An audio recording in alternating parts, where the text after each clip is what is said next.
매일 밤 찾아오는 정체 모를 여인. 옛날에 우경이라는 선비가 어느 절에 묵으면서 학문에 힘을 쓰고 있었지요. 어느 날 밤 책을 읽고 있으려니 문득 한 여인이 창문 밖에서 말하는 소리가 들려왔습니다. 우 선생님, 어찌 그리 글을 열심히 읽습니까? 우경은 이리 깊은 산 중에 여인이 있을 리 없다고 이상히 생각을 했는데 여인은 이미 창문을 열고 웃는 얼굴로 방 안으로 들어섰지요. 우경이 깜짝 놀라 자리에서 일어서 보니 초록빛 옷에 긴 치마를 입었고 눈이 번쩍 뜨이는 미인이었습니다. 우경은 요괴가 틀림없을 것이라고 생각하며 어디서 왔느냐고 끈질기게 물었지요. 보시다시피 엄연한 사람이고 선생님을 잡아먹으려는 것도 아닙니다. 우경은 그 여인이 마음에 들었고 여인 역시 우경이 마음에 들었습니다. 그런데 그 여인은 이상하게도 허리가 잘록하여 한 줌 많지나 가늘었지요. 날이 밝으면 그녀는 사라졌지만 그 뒤로 매일 저녁 찾아왔습니다. 어느 날 밤 마주 앉아 술잔을 기울이며 여러 가지 이야기 끝에 여인이 음악에 깊은 이해를 가지고 있음을 알게 되었습니다. 우경이 말하였지요. 그대의 음성이 맑고 아름다우니 한 곡 좀 들려주시겠소? 그녀는 웃으며 거절하였지요. 그래도 우경이 들려달라고 간청하자 여인이 말했습니다. 제가 노래를 아껴 그러는 것은 아닙니다. 다른 사람이 들을 것을 염려해서 그러는 것이지요. 당신이 꼭 노래를 들어야 하겠다면 한 곡조 들려드리겠습니다. 그녀는 신발 뒤축으로 마루를 가볍게 디뎌 박자를 맞추며 노래했습니다. 그 음성은 모기 소리만큼이나 가늘어서 겨우 알아들을 정도였지요. 노래를 끝낸 여인이 갑자기 창문을 열고 근처를 둘러본 다음 창밖에서 누가 들은 것은 아닐까요? 하고 말하며 밖으로 나가 집을 한 바퀴 돌아본 다음 다시 방으로 돌아왔지요. 우경이 말했습니다. 어째서 그렇게 주위를 경계하는 것이오? 떳떳하고 진실한 사랑을 갖지 못하는 자는 언제나 사람을 두려워한다고 하지요. 제가 그런 심정입니다. 이윽고 잠자리에 들었으나 여인은 근심스런 얼굴로 이렇게 말했습니다. 지금까지 다정하게 지내주신 선생님의 사랑도 오늘로 마지막일지 모르겠습니다. 우경이 놀라 그 까닭을 물었습니다. 저는 가슴이 떨려 견딜 수가 없습니다. 아마 오래 살지 못할 것만 같아요. 가슴이 설레는 것은 누구나 자주 경험하는 바이니 그토록 염려할 것 없소. 이윽고 날이 밝아왔습니다. 여인이 대문을 열려고 하다가 다시 주춤거리며 돌아왔지요. 무슨 일인지 모르겠지만 마음이 내키지 않습니다. 제가 대문을 나서 돌아갈 때까지 배웅해 주실 수 있겠어요? 우가 성큼 일어서서 대문 밖까지 배웅하러 나가자 그녀가 다시 말했습니다. 당신은 여기 서서 제가 가는 것을 지켜봐 주세요. 제가 담장을 빠져나가기만 하면 당신은 돌아가셔도 좋습니다.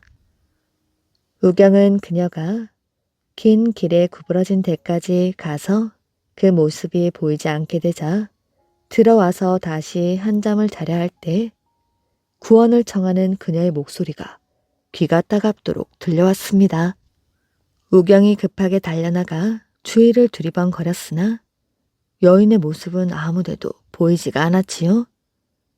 부르짖는 소리가 처마 끝에서 들리기에 얼굴을 들어 자세히 보니 아주 큰 거미가 무슨 벌레인 듯한 것을 움켜잡고 있었는데 그 벌레가 애처롭게 비명을 지르는 것이 아니겠어요?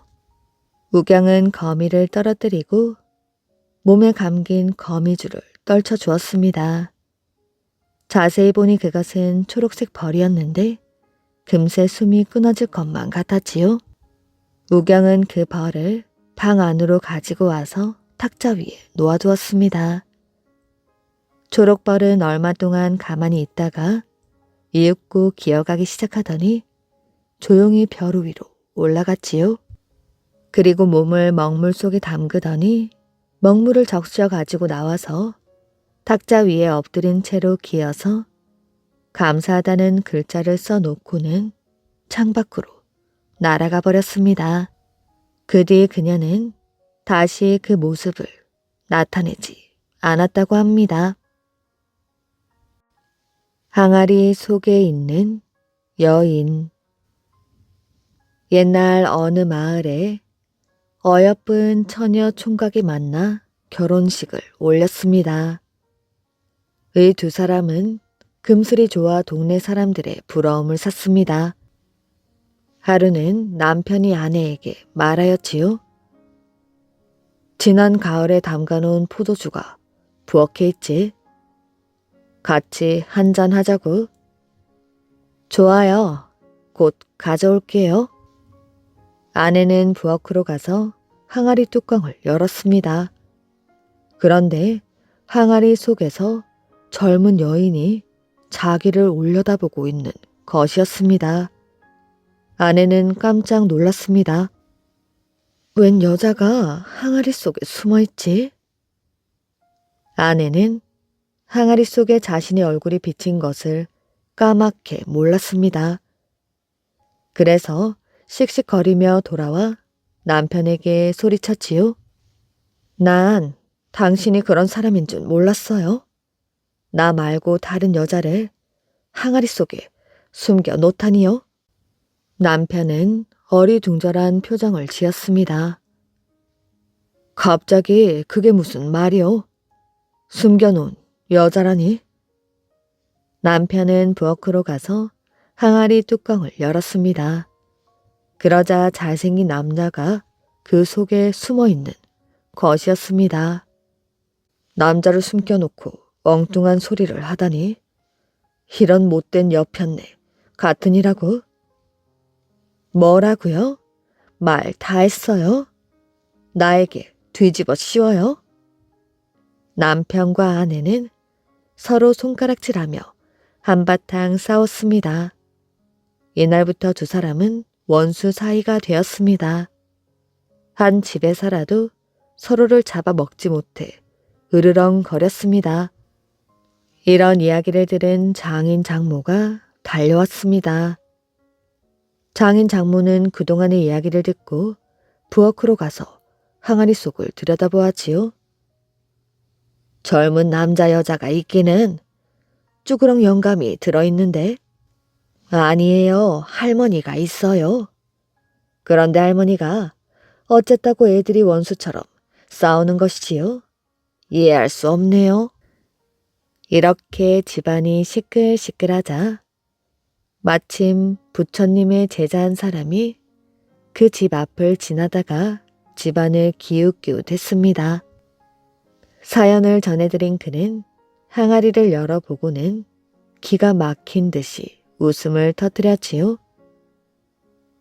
어리석기는 자신의 모습을 보고 이런 소란을 피우다니. 부처님의 제자는 젊은 부부에게 말했습니다. 지금부터 항아리 속에 들어있다는 사람들을 꺼내주겠습니다. 그리고 돌덩이를 들어 항아리를 깨트렸지요. 하지만 술만 쏟아질 뿐 사람은 그림자도 찾을 수가 없었습니다. 그제야 젊은 부부는 자신들의 어리석음을 깨달았다고 합니다. 장사꾼과 도깨비. 옛날 일본의 어느 마을에 장사꾼이 살고 있었습니다. 하루는 이 장사꾼이 소 등에다가 고등어를 잔뜩 싣고서 길을 나섰지요. 장사꾼은 소를 몰고 산속으로 들어갔습니다. 고개를 넘고 또 넘었지만 마을은 너무나도 멀었지요. 이제 마지막 고개만 넘으면 되니 힘을 내자꾸나. 장사꾼은 소의 엉덩이를 두들겨 주었습니다. 마지막 고개는 높기도 높았지만 사람이 잘 다니지 않아 길이 몹시 험하였지요. 장사꾼은 식은 땀을 줄줄 흘렸습니다. 그런데 막 고개를 넘어서려 할 때였지요. 이봐, 고등어 한 마리만 달라고. 얼굴 가득 하얀 분칠을 한 도깨비가 앞을 턱 가로막는 것이 아니겠어요? 장사꾼은 너무나 무서워서 고등어 한 마리를 던져주었습니다. 그러고는 얼른 도망을 치려고 하였지요. 그런데 도깨비는 눈 깜짝할 사이에 고등어를 꿀떡 삼키고는 또 손을 내미는 것이었습니다. 이봐, 고등어 한 마리만 달라고. 장사꾼은 벌벌 떨며 또 고등어를 집어던졌지요. 도깨비는 고등어를 받자마자 한 입에 꿀꺽 삼켰습니다. 그러고는 또 고등어 한 마리만 달라고 하는 것이었습니다. 그러다 보니 그 많던 고등어가 감쪽같이 사라지고 말았지요. 자, 이게 마지막이요. 마지막 남은 고등어를 집어던진 장사꾼은 울상이 되어버렸습니다. 빈 소만 끌고 돌아갈 생각을 하니 눈앞이 캄캄하였지요. 그런데 고등어를 잔뜩 먹었으니 물러날 줄 알았던 도깨비가 이제는 소를 가리키며 말했습니다. 이봐, 소를 달라고. 소를 줘버리면 장사를 할 수 없었고 소를 주지 않으면 무슨 짓을 할지 몰라 장사꾼은 발만 동동 굴렸지요. 그러자 도깨비가 버럭 고함을 치는 것이었습니다. 소를 주지 않으면 널 잡아먹겠다. 장사꾼은 생각도 할 것 없이 소를 넙죽 주었습니다. 그러고는 걸음아 날 살려라 하고 도망을 쳤지요. 목숨이라도 건진 것이 다행이다 싶어 마을까지 정신없이 뛰었습니다. 장사꾼은 커다란 연못까지 와서야 겨우 숨을 돌렸지요. 겨우 살았네. 그런데 글쎄 갑자기 뒤에서 낯익은 목소리가 들려오는 것이었어요. 이봐, 이번엔 네 차례야. 너를 다오. 뒤를 돌아보니 도깨비가 장사꾼을 쫓아오는 것이 아니겠어요? 장사꾼은 허겁지겁 연못 옆에 있는 나무 위로 올라갔습니다. 그런데 하필이면 나뭇잎이 모두 떨어져 장사꾼의 모습이 연못에 그대로 비치는 것이 아니겠어요? 장사꾼은 나뭇가지에 매달려 바들바들 떨고 있었습니다. 헐레벌떡 쫓아온 도깨비는 연못에 비친 장사꾼을 단번에 발견하였지요. 여기 있었군. 그런데 나무 위로 올라올 줄 알았던 도깨비가 연못을 헤집다 못하여 연못 바닥에 머리를 쳐박고 있는 것이었습니다. 그러더니 입을 쩍 벌리고 연못 물을 벌컥벌컥 마시기 시작하였지요. 장사꾼은 이때다 싶어 나무에서 살금살금 내려왔습니다. 그러고는 어느 집으로 숨어들었습니다. 이리저리 집 안을 살피던 장사꾼은 갑자기 불길한 생각이 들었지요. 장사꾼의 예감대로 그 집은 도깨비의 집이었습니다. 장사꾼은 서둘러 밖으로 나가려고 하였지요. 하지만 이미 도깨비의 발소리가 들려왔습니다. 장사꾼은 할 수 없이 천장으로 올라가 대돌보 위에 숨었지요. 도깨비는 집에 오자마자 난로 위에다 떡을 굽기 시작했습니다. 그런데 도깨비가 떡을 굽다 말고 꾸벅꾸벅 조는 것이었지요. 장사꾼은 도깨비가 졸고 있는 사이 떡을 날름날름 집어먹고 말았습니다. 지붕을 엮은 억새로 콕콕 찍어 먹는 재미에 흠뻑 빠져서 말이지요. 내 떡을 누가 훔쳐갔지? 졸다 깬 도깨비가 불같이 화를 내었습니다. 장사꾼은 엉겁결에 이렇게 말했습니다. 불귀신, 불귀신. 그랬더니 도깨비가 가만히 있는 것이었지요. 도깨비는 이번엔 꿀물을 끓이기 시작했습니다. 그런데 또다시 꾸벅꾸벅 조는 것이었지요. 장사꾼은 억새를 뽑아 꿀물을 쪽쪽 빨아 먹었습니다. 잠에서 깬 도깨비가 꿀물을 찾았지요. 장사꾼은 이번에도 불귀신 불귀신 하며 속삭였습니다. 오늘은 되는 일이 하나도 없네. 잠이나 자야겠다. 그러더니 도깨비는 나무 뒤주 안에 들어가 드르렁 드르렁 코를 골아대기 시작했습니다. 그제야 장사꾼은 대들보에서 내려왔지요. 그런데 도깨비를 그냥 두고 갈 수는 없었습니다. 언제 또다시 나타나서 사람들을 괴롭히고 잡아먹을지도 모르니 말이지요. 그래서 장사꾼은 도깨비가 자고 있는 나무 뒤지의 입구를 꽉 막아버렸습니다. 다시는 세상 밖으로 나오지 못하게 말이지요. 장군을 찾아 나선 스님들. 고구려의 명장 을지문덕 장군은 서해 바다 기슭에 있는 석다산에서 태어났습니다.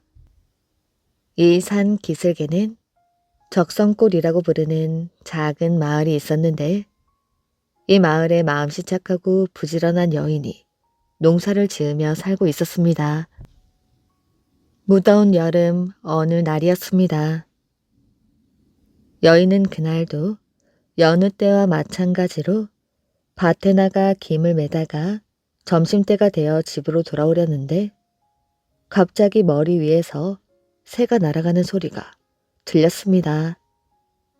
여인이 깜짝 놀라 쳐다보니 이름 모를 큰 새 한 마리가 동굴 속에서 나와 날아가고 있었지요. 이상한 새도 다 있다고 생각한 여인은 그 새가 날아 나온 굴 앞으로 가보았는데 새가 앉았던 자리에 큰 알 하나가 있는 것이었습니다. 여인이 그 알을 고이 싸가지고 집에 돌아와서 따뜻한 아랫목에 두었더니 며칠 후 그 알이 깨어지며 귀여운 옥동자가 태어났지요. 아이는 태어날 때부터 눈빛이 어글어글한 것이 보통 아이 같지 않았습니다. 여인은 그 아이가 보통 인물이 아닐 것이라고 생각하고 애지중지 기르기 시작했습니다. 아이는 커가면서 활쏘기를 잘하였고 친구들 사이에 인정이 두터웠지요. 그래서 친구들은 늘 그를 따랐고 어른들로부터도 극진한 사랑을 받았습니다. 그가 바로 을지문덕 장군이지요. 그는 집안 살림이 어려웠으므로 어머니의 농사일을 도와주는 한편 짬짬이 소금밭에 나가서 삭일을 하기도 했습니다. 그가 15살 되던 어느 해 하루 종일 소금밭에 나가 일을 하던 그가 저녁 늦게 집으로 돌아오고 있었지요. 산 기슭을 걷고 있는데 갑자기 머리 위에서 휘파람 소리가 나더니 커다란 짐승 한 마리가 앞에 와서 길을 막고 앉아 있었습니다. 날이 이미 어두운 때라 무슨 짐승인지 분간할 수가 없었지요. 그런데 그 짐승은 금방이라도 달려들 듯 어흥하고 큰 소리를 지르며 앞발을 들려고 했습니다. 소녀는 얼떨결에 쥐고 있던 막대기로 놈을 한번 후려치고는 냉큼 들어 바위 위로 내동댕이 쳤습니다. 그러자 그 짐승은 내 다리를 쭉 뻗고 나자빠졌는데 소년이 가까이 가서 보니 그것은 큰 호랑이였던 것이었지요. 이런 일이 있고부터 소년 을지문덕의 이름은 호랑이 장수로서 온 고을에 널리 소문이 퍼졌습니다. 그런 아들을 대견하게 생각한 어머니는 그를 석다잔에 있는 우경 선생에게 보내어 무술을 닦게 하였으나 얼마 후 어머니가 병으로 세상을 떠나고 말았습니다. 을지문덕은 하는 수 없이 다시 마을에 있는 대장간 집으로 내려와 대장 일을 하지 않으면 안 되었지요. 대장간 주인은 을지문덕의 나이가 어리다는 생각에 처음에는 힘이 덜 드는 일을 시켰는데 며칠 풀무지를 하고 난 을지문덕이 주인에게 이렇게 말하는 것이었습니다. 주인님, 이거야 어디 어린애나 할 일이군요. 저는 오늘부터 쇠매를 잡겠습니다. 그럼 좋을 대로 하려무나. 주인의 승낙에 을지문덕은 곧 쇠매를 잡았습니다. 그런데 그가 어찌나 쇠매질을 잘하는지 대장일에 오랜 숙련된 주인도 그를 따를 수가 없었고 그는 혼자서도 주인이 하던 몫까지 다 해낼 수가 있었습니다. 이 무렵 고구려 땅으로 수나라 군사들이 쳐들어온다는 소문이 떠돌자 나라 안에서는 성들을 더 든든히 고쳐 쌓고 식량과 무기도 더 많이 장만하기 시작했으며 애국심에 불타는 젊은이들이 너도 나도 싸움터에 나갈 것을 지원에 나섰습니다. 한편 고구려의 영량왕은 군사를 이끌 훌륭한 장수를 찾아내기 위하여 연일 신하들과 함께 회의를 하였으나 좀처럼 훌륭한 장수가 나타나지 않았습니다. 그러던 어느 날 궁성을 출입하던 유명한 점쟁이가 왕 앞에 와서 이렇게 말하였지요. 대왕님, 나라의 운이 트이는가 봅니다. 나라 안에 훌륭한 장수가 하나 있습니다. 그러니 그 사람만 찾아 군사를 이끌게 하면 아무리 큰 싸움이라도 능히 이길 수 있을 것입니다. 그런 훌륭한 장수가 어디 있는가? 저도 어디 있는지는 모릅니다. 힘이 장사이고 풍채가 보통이 아닌 훌륭한 인물이오니 여러 곳에 사람을 보내 수소문하면 능히 찾을 수가 있을 것입니다.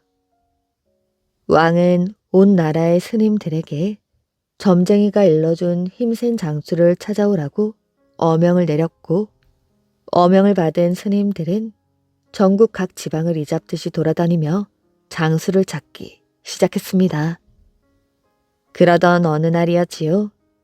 한 늙은 스님이 적성골에 나타났습니다. 무더운 여름철이라 땀이 물 흐르듯이 흘러내렸지요. 스님은 잠시 다리를 쉬려고 큰 나무 아래에 들어가 앉았는데 그때 어디선가 쟁강쟁강 쇠매질하는 소리가 아주 커다랗게 들려오는 것이었지요.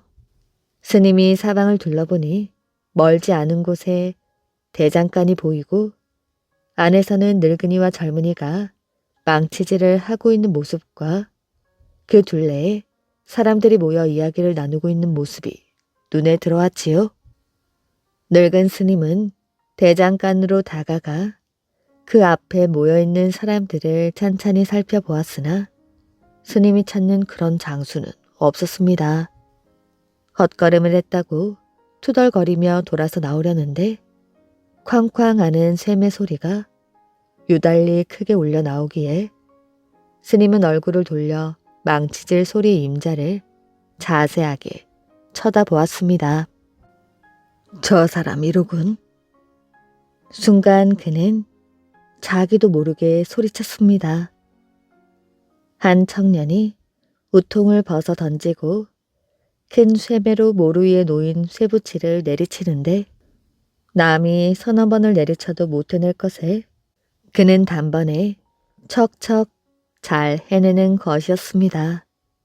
청년은 남달리 몸집이 우람하고 생김새가 의젓하여 첫눈에도 장수의 기상이 느껴졌지요. 눈이 휘둥그레진 스님이 그 청년을 다시 한번 찬찬히 뜯어보니 훤칠한 이마에 오똑한 코, 일자로 딱 담은 입과 좌우로 올라간 눈썹, 그리고 이글이글 불을 뿜는 듯한 두 눈. 누가 보아도 훌륭한 장수의 모습이 분명했습니다. 스님은 너무나 기뻐서 어쩔 줄을 몰라하며 즉시 궁중으로 달려와 왕에게 자기가 보고 온 사실에 대하여 보고했습니다. 이렇게 하여 을지문덕 장군은 궁으로 불려 올라오게 되었고 그는 백성들의 여망대로 나라를 지키는 중책을 맡아서 수나라의 100만 대군을 쳐 부수는데 큰 공을 세우게 되었습니다.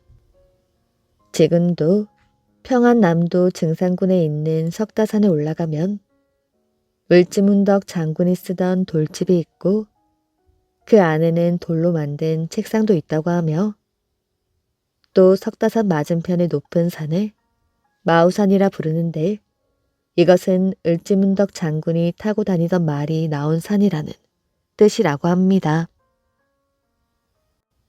이름 없는 자객들. 옛날 조선시대 치열한 당파 싸움 때문에 조정은 물론이고 사회 전체가 아주 어지러웠던 때가 많이 있었습니다. 유능한 인재들이 뜻을 제대로 펴보지도 못한 채 사약을 받고 죽어갔지요. 섣달 금음 날이었습니다.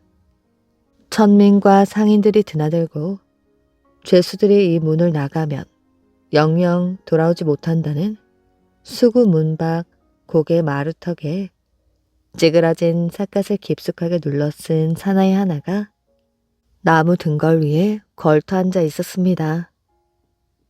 그는 굵고 긴 막대 지팡이를 겨드랑이에 낀 채 사람들이 오가는 수구문을 향해 고개도 까딱하지 않고 묵묵히 앉아 있었지요.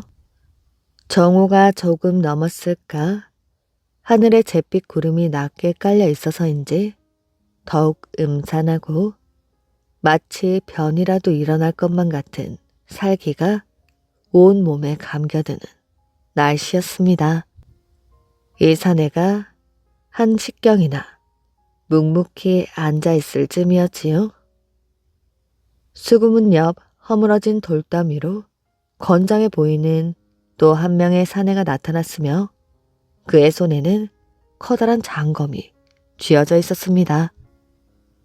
이 수수께끼의 사나이는 성큼 담 위에서 뛰어내리더니 고개 마루턱에 앉아있는 사내를 향해 그리 빠르지 않은 걸음으로 다가왔지요. 훤칠한 키에 떡 벌어진 어깨, 험상 굳은 얼굴에는 시커먼 수염이 덥수룩했습니다. 사내의 걸음걸이는 어딘가 위험 있어 보였지요. 두 사내의 거리가 가까워졌는데도 삿갓을 쓴 사내는 망부석처럼 아무런 동료가 없었습니다. 간제에 다가오는 사내를 향해 삿갓을 조금 위로 올리고 매서운 시선을 보낼 뿐이었지요. 두 사내의 거리가 좁혀졌을 무렵 다가오는 사내의 걸음이 조금씩 느려지면서 왼쪽 눈 위의 비스듬하게 난 칼자국이 경련을 일으키는 듯 했습니다. 이윽고 그의 입가에 야수 같은 미소가 번졌지요. 그제서야 앉아있던 사내도 끼고 있던 막대기를 왼손으로 짚고 천천히 일어섰습니다. 그의 오른팔의 소매가 바람결에 나풀나풀거렸지요. 그는 오른팔이 없었습니다. 그는 대수롭지 않다는 듯 단장을 사타구니에 끼고는 너풀거리는 오른쪽 팔소매를 고이춤에 넣으면서 서너간 앞에 서 있는 사내를 향해 삿갓을 조금 더 치켜 올렸습니다. 두 사내는 잠시 동안 아무 말이 없었습니다. 두 사내는 거의 동시에 한 발짝씩 앞으로 다가섰으며 서로 빈틈없는 눈초리로 매섭게 쏘아보고만 있었습니다. 왔구나. 장검을 든 사내가 먼저 말했습니다. 잃어버린 팔 하나를 찾으러 왔다. 그래? 오늘은 네가 오른팔을 찾겠다는 생각을 명령 못하게 해주마. 외파리는 사타구니에 단장을 끼고서 날쌔게 왼손으로 단장 속에 든 장검을 빼어들었습니다. 순간 외파리가 두어 간을 튀어 무서운 일격을 가하였지요. 하지만 상대도 만만치 않았습니다. 왼쪽으로 날쌔게 몸을 돌리면서 외파리가 앉아있던 나무 등거리로 여유 있게 버티고 섰습니다. 칼은 수없이 부딪히며 불꽃을 튀었지요. 땅을 차고 허공을 뜰 때마다 눈 가루가 사방으로 날렸습니다. 피를 봐야 끝장이 날 두 사람의 장검은 미친 듯이 허공을 가르고 있었지요. 싸움이 시작된 지 꽤 시간이 지났는데에도 두 사내는 지치거나 필요한 기색이 전혀 없었습니다. 사느냐 죽느냐 하는 두 사나이의 사투가 계속될 뿐이었습니다. 이야기는 3년 전으로 거슬러 올라갑니다. 조선 인조 임금이 즉위한 섣달 금음 날이었지요. 광해군이 쫓겨나고 인조가 즉위하였으나 당장의 불씨는 꺼지지 않고 있었으며 서로 권력을 잡으려고 모함과 사륙이 다반사로 벌어졌습니다. 세상 역시 혼란할 수밖에 없었으니 자객들이 장안의 밤거리를 누비고 돌아다녔지요. 광해군 밑에서 녹을 먹던 조정대간이며 지방 방백들은 대부분 귀양을 가거나 자객이나 파라코일, 칼의 목숨을 잃었습니다. 이날 밤 남산골 신임 이판서 댁의 깊숙한 밀실에서는 자객 용칠과 삼남이 희미한 후롱불을 사이에 두고 앉아 있었습니다. 두 자객은 무릎을 꿇고 앉아 목소리를 죽여가며 밀명을 내리는 이대감의 말을 새겨듣고 있었지요. 용칠은 김판술의 육신을 알아볼 수 없게 한 다음 땅속 깊숙이 묻으란 말이다. 그리고 삼남은 북촌 김판술집 일가를 쥐새끼 한 마리 남기지 말고 도륙을 하란 말이다. 너희들은 자정을 기하여 각각 실수 없이 행동하거라. 알겠느냐? 대답 대신 삼남의 얼굴에는 괴로운 빛이 스쳐갔습니다. 아무리 생각해도 너무 끔찍한 일이었기 때문이었지요. 왜 대답이 없는 것이냐? 자신이 없다는 게야? 아니옵니다. 분부대로 거행하겠습니다. 자객들은 머리를 좌렸고 이대감의 얼굴에는 야비한 미소가 번졌습니다. 그럼 각별히 조심하고 조용히 쥐도 새도 모르게 시행하라. 일이 끝나면 한동안 멀리 떠나 있다가 서너 달 후에 올라오거라. 내가 너희에게 야박하게 하지는 않을 것이다. 알겠느냐? 자객들은 다시 머리를 조아렸습니다. 잠시 후 이대감 집을 나온 용칠과 삼남은 서로 아무 말 없이 헤어져 어둠 속으로 사라졌지요. 김판술 대감하면 파라코인 삼남도 잘 아는 사람이었습니다. 그는 강직하기로 이름난 대감이었으니 그래서 더욱 알 수 없는 노릇이었지요. 어쩐지 이번만은 꺼림직하고 마음이 내키지 않았습니다. 생각만 하여도 끔찍한 일이 아닐 수가 없었습니다. 하지만 자객은 사람을 죽이는 것이 업이니 한낱 자객의 신분으로 어쩔 수가 없는 일이었지요. 삼남은 막걸리를 한 잔 들이켠 후 김대감 대그량에 무거운 발걸음을 옮기고 있었습니다. 삼남은 얼굴을 검은 수건으로 가려 살그머니 담벼락에 붙어서 집안의 동정을 살피었지요.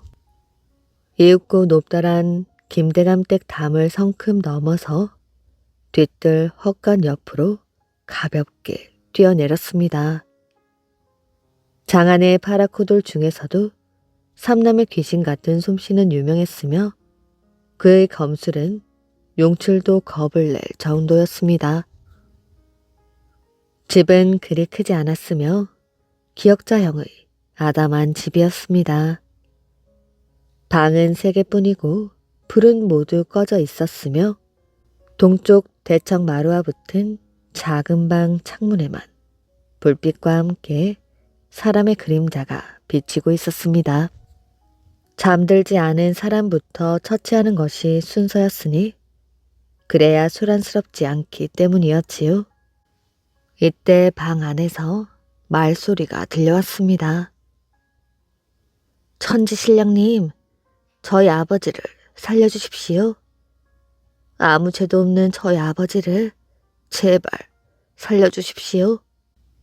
앳된 김판술의 어린 딸의 목소리에 삼남의 가슴은 흔들리기 시작했습니다. 잠시 후 삼남은 김대감 집을 그냥 나와 수구 문을 향해 내달렸으니 이제 그의 양심이 되살아난 것이었습니다. 칠흑같이 어두운 밤 삼남의 시야에 서너 명의 시커먼 그림자가 고개 마루턱에서 어른거렸지요. 삼남이 고개 마루턱에 가보니 피 비린내가 코를 찔렀으며 이미 김판술 대감은 세상을 떠나고 말았습니다. 삼남은 그만 정신이 아찔해지며 자기도 모르게 김대감을 찌른 포졸의 정수리를 내리쳤습니다. 이놈이! 깜짝 놀란 용칠이 장검을 빼어 들었으나 삽을 들고 있던 남은 포졸 한 명이 또 삼남의 칼에 두 동강이 났습니다. 그제서야 삼남은 퍼뜩 제정신이 들었지요. 사실 그는 김대감을 죽이지 못하게 하려던 것일 뿐 포졸이나 용치를 해칠 생각은 없었습니다. 삼남이 내 이놈, 이게 무슨 짓이냐? 그런 게 아니라. 삼남은 무슨 말을 해야겠다고 생각했으나 도무지 말문이 열리지 않았습니다. 그러나 다음 순간 용칠의 장검이 번개같이 날아와 삼남의 오른팔을 어깨 밑에서 바짝 베어버렸으니 이리하여 삼남은 외파리가 된 것이었습니다. 그 3년 동안 용칠에게 복수를 하려고 벼르고 있다가 마침내 오늘 그를 만난 것이었습니다. 매서운 기압 소리와 함께 외파리의 장검이 용칠의 배를 스쳤지요. 그러나 쓰러질 듯 하던 용칠의 장검이 다시 외파리의 가슴에 꽂혔습니다. 두 사나이는 동시에 쓰러지고 말았지요. 이름 없는 자객들의 허무한 최후였던 것이었습니다. 아주 가난한 마을. 옛날 경상남도에 오무마을이라는 마을이 있었습니다. 그 마을에는 부지런히 농사를 짓는 농민들이 살고 있었지요. 그런데 해를 거듭할수록 마을 사람들의 살림은 점점 어려워져만 갔습니다. 다른 마을 사람들보다 성실히 일을 하였지만 가난에서 벗어날 수가 없는 것이었지요. 어느 해 한 노스님이 이 마을을 찾아왔습니다. 이 스님이 마을 촌장에게 물었지요. 이 마을 사람들은 한결같이 착한데 왜 모두들 가난하기만 하오? 글쎄요, 저도 잘 모르겠습니다. 어쩐 일인지 자꾸 살림이 어려워지는군요. 사람들이 열심히 일을 합니다만 끼니 거리가 없어 여름에는 나무 껍질로, 겨울에는 풀뿌리로 연명해 갑니다. 촌장의 말을 듣는 노스님은 고개를 갸우뚱했습니다. 그리고는 한참 동안 무엇인가를 생각하던 스님은 무릎을 탁 치는 것이 아니겠어요? 옳지. 이 마을의 지형을 한번 살펴보아야겠소. 노인장은 나를 따라오시오. 노스님은 촌장을 이끌고 뒷산으로 올라가더니 주위를 살펴보았습니다. 저기, 저 앞산을 보시오. 앞산을요? 저 앞산을 잘 보시오. 마치 자라가 강 줄기를 따라 기어가는 것 같지 않소? 정말 그렇군요. 그럼 저 앞산 때문입니까? 아직 잘 모르겠지만 저 앞산에 곡절이 있을 듯하오. 우리 함께 저 산으로 가봅시다. 노스님과 촌장이 앞산으로 건너가니 이상하게 생긴 바위 하나가 눈에 띄었습니다.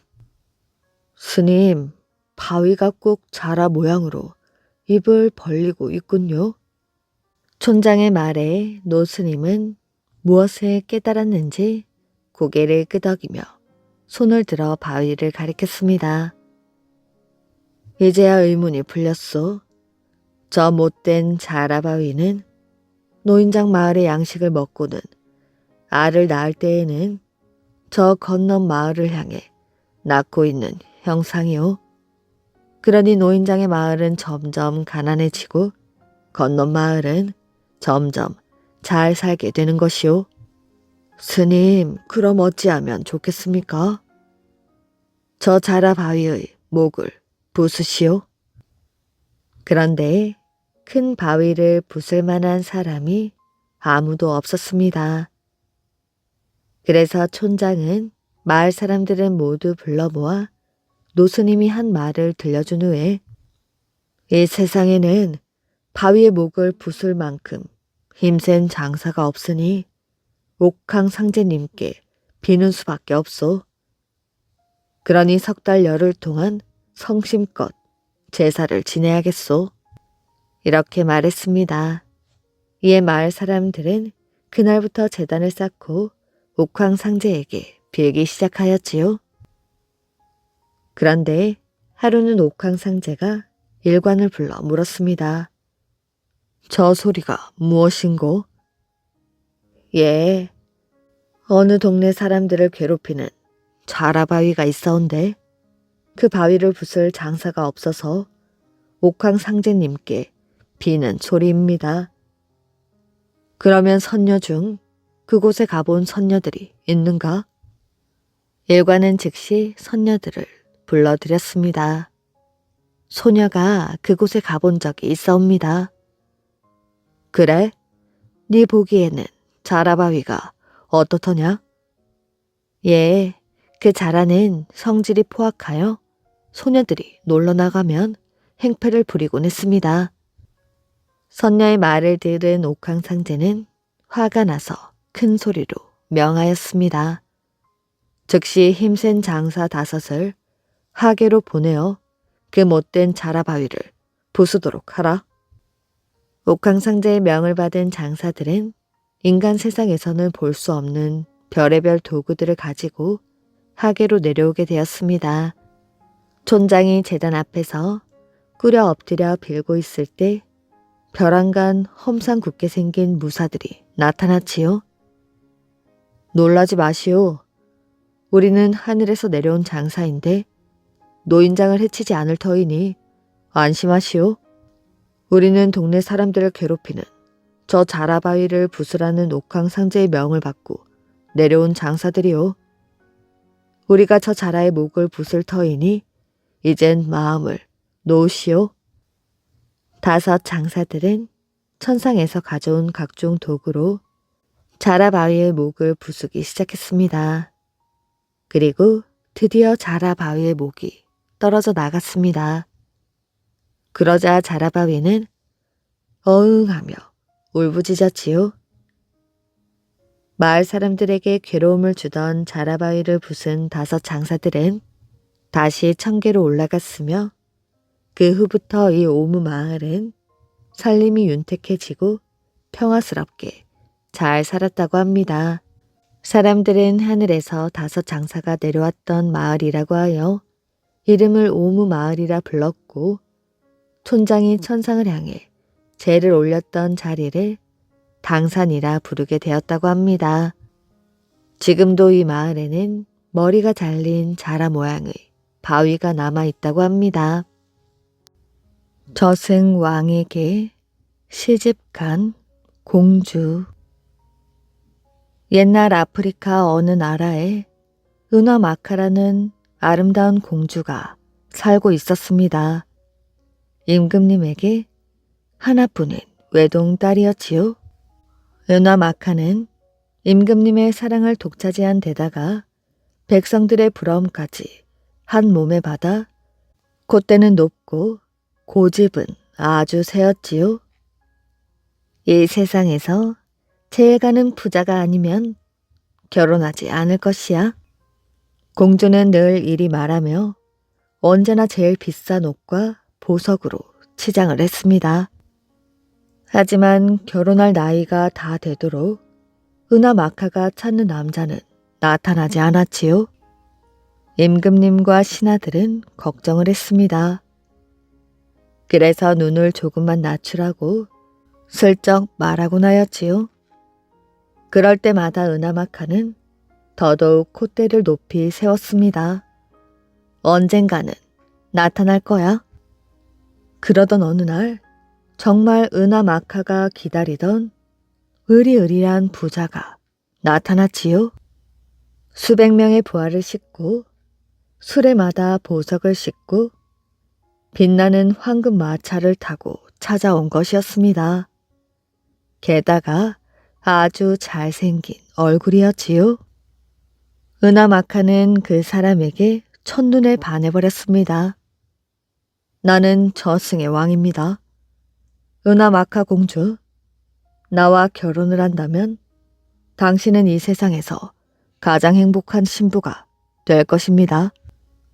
은화마카는 단번에 저승왕의 청혼을 받아들였습니다. 하지만 임금님과 왕비는 왠지 저승왕이 마음에 들지 않아 딸을 말렸지요. 그의 모습을 보면 으스스한 느낌이 들었기 때문이었습니다. 하지만 공주의 고집은 꺾을 수가 없었지요. 결혼식은 은화마카의 소원대로 성대하고 화려하게 치러졌습니다. 저승왕에게 반해버린 은화마카는 연신 싱글벙글이었지요. 딸아, 행복하게 잘 살거라. 임금과 왕비는 저승왕을 따라가는 딸의 뒷모습을 보며 하염없이 눈물을 흘렸습니다. 그런 부모님의 마음은 아랑곳하지 않은 채 은화마카는 마냥 신이 나서 길을 떠났지요. 그런데 가도 저승왕국은 나타나지 않았습니다. 은화마카는 지칠 대로 지쳐버렸지요. 저승왕국은 아직 멀었나요? 은화마카는 힘이 들었지만 내색하지 않고 밝은 목소리로 물었습니다. 그런데 시끄러워. 얌전히 따라오기나 해. 그렇게 부드럽고 상냥하던 저승왕이 거칠고 험악한 얼굴을 하고 버럭 고함을 치는 것이었습니다. 은화마카는 너무나 무서워 더 이상 말을 잇지 못하고 잠자코 따라갈 수밖에 없었지요.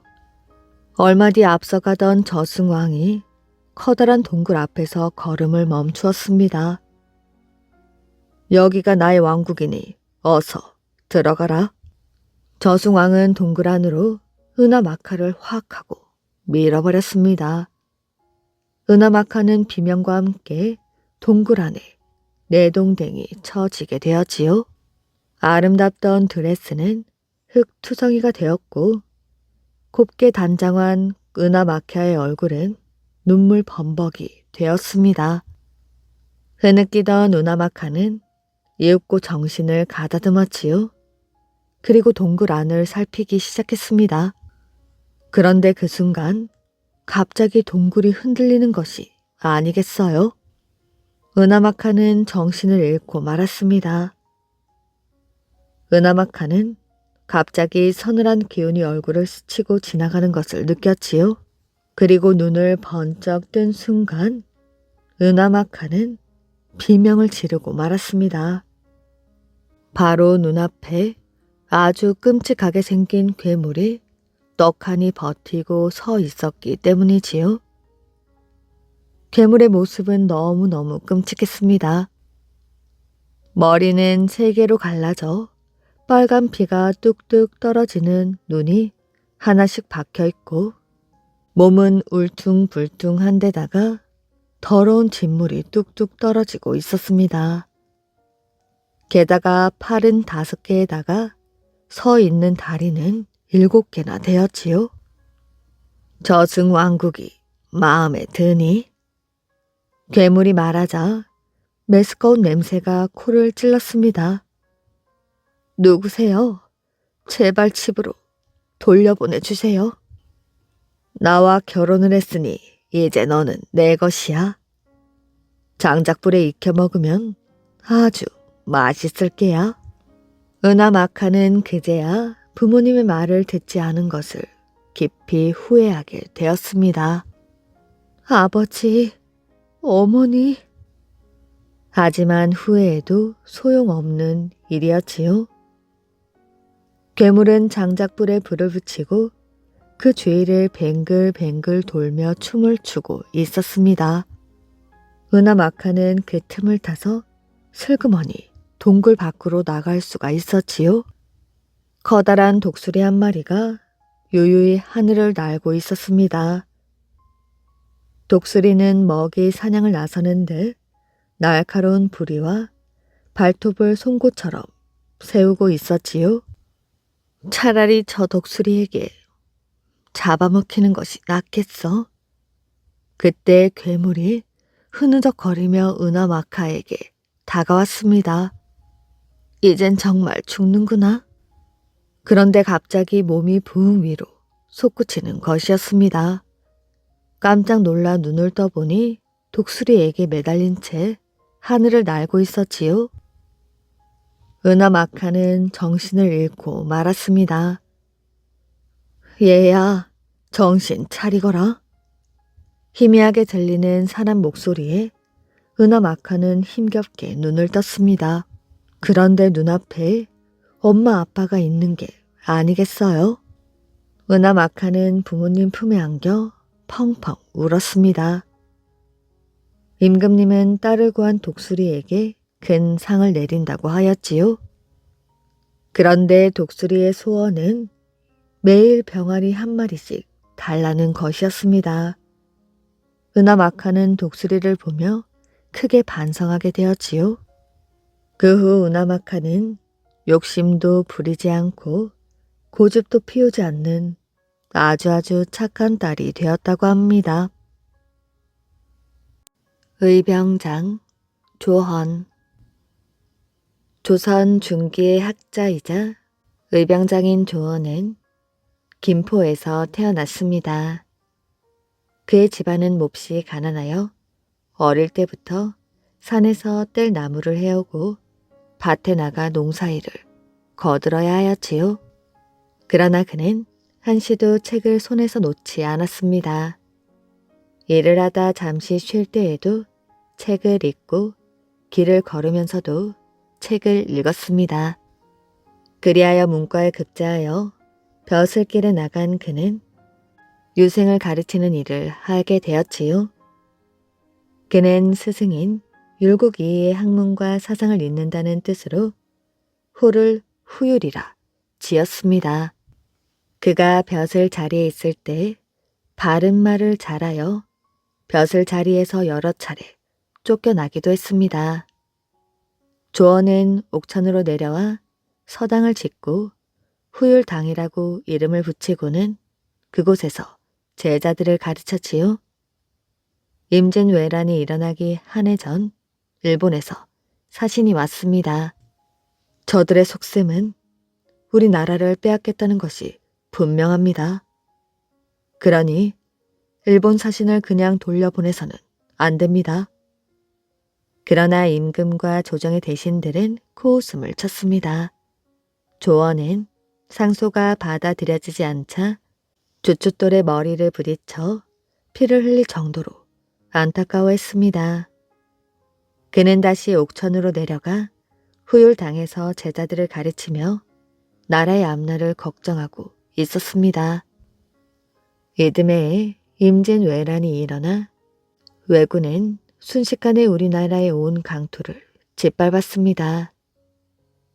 후율당에서 제자들을 가르치고 있던 조원은 의병을 일으켰지요. 우리 고장은 우리 손으로 지켜야지요. 이때 그의 많은 제자들도 의병에 참가하여 그의 뒤를 따랐습니다.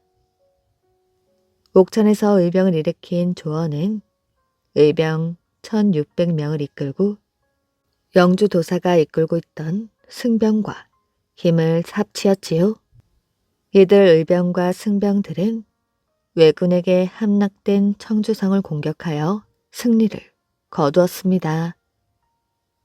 그들은 다시 금산에 주둔하고 있던 15,000명의 왜군을 맞서 싸우다가 그를 따르던 의병 700여 명과 함께 장렬하게 전사하였지요. 훗날 이 싸움을 금산 전투라 일컫게 되었고 나라를 위해 싸우다 전사한 700의사들의 유해를 한 무덤에 장사진해 700의총을 마련했습니다. 지금도 금산에 가면 700의총이 있다고 합니다. 순환당한 비석. 옛날 조선시대 광주 땅 중대리에는 삼전도라는 곳이 있었습니다. 지금 이곳은 송파구 석청동으로 이곳에 가면 병자호란 때 청나라가 세운 비석이 있습니다. 병자호란은 조선이 굴욕적인 조건으로 항복하고 겨우 끝낸 전쟁이었으니 전쟁이 끝나자 청나라는 자기들의 승리를 기념하는 뜻에서 비석을 세울 것을 요구했습니다.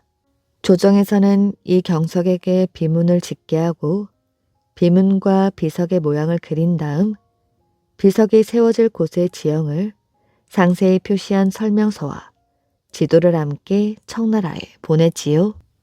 조선에서 온 사신에게 이것을 받아본 청나라 태종이 말했습니다. 비문에 천자가 동으로 치니 군사가 100만이라 하였는데 조선같이 작은 나라를 치는데 어찌 군사를 이리 많이 동원했다고 썼느냐?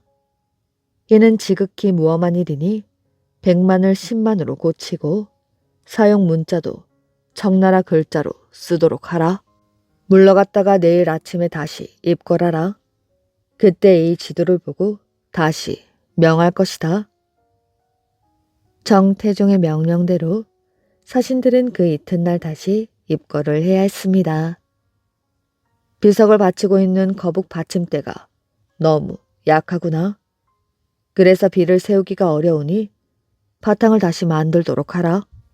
또 지도를 보아하니 지질이 약하여 비석이 오래 견디지 못할 것 같구나. 그 근처 땅 100여 간을 떼어서 세우도록 하라. 이 밖에도 여러 가지 요구를 듣고 돌아온 사신들은 이 모든 경과를 임금께 자세하게 아뢰었지요. 말을 듣고 있던 임금은 괴로웠습니다. 분하고 약이 오르지만 청나라의 힘 앞에 어쩔 수 없는 형편이었지요. 세자를 비롯한 여러 신하들이 볼모로 잡혀가 있으니 고분고분 듣는 수밖에 없었습니다. 청황제의 명대로 공사를 시작하도록 하라. 그리하여 일을 시작하게 하였으나 아무리 생각해도 우라가 치미는 일이었지요. 생각다 못한 왕은 공사 책임자인 도감을 불러 은밀하게 일렀습니다. 거북 바탕을 그대로 쓰고 먼저 정했던 자리에 그냥 비를 세우도록 하라. 그래서 부랴부랴 돌을 깎아 비를 만들고 거북 바탕을 만든 뒤 며칠 만에 비를 세웠습니다. 그런데 이상한 일이 벌어졌지요. 비를 세운 다음 날 보니 비석이 반쯤 쓰러지고 거북의 몸에서는 땀이 흐르고 있었습니다. 이 말을 들은 임금은 대경 실색을 하였지요. 어서 거북을 크게 만들어 100여간 밖에 세우도록 하라. 청나라 황제가 알면 후환이 두렵구나. 그래서 서둘러 다시 비석을 세우게 되었습니다. 인조 17년 청나라의 강요에 따라 이조판서 이경석이 글을 짓고 글씨는 오준, 조각은 오이징이 했습니다. 내용은 청나라가 조선에 출병한 이유, 조선이 항복한 사실, 항복한 뒤 태종이 피해를 끼치지 않고 곧 회군한 사실이 새겨져 있습니다. 그리고 비의 앞면에는 한문, 뒷면에는 만주문, 몽골문으로 번역되어 한 비석 안에 3개국의 문자가 들어있는 특이한 비석이지요. 이 비석은 1956년 국치의 기록이라고 하여 땅속에 묻었다가 다시 지금의 위치에 세우는 등 순환을 당한 비석입니다.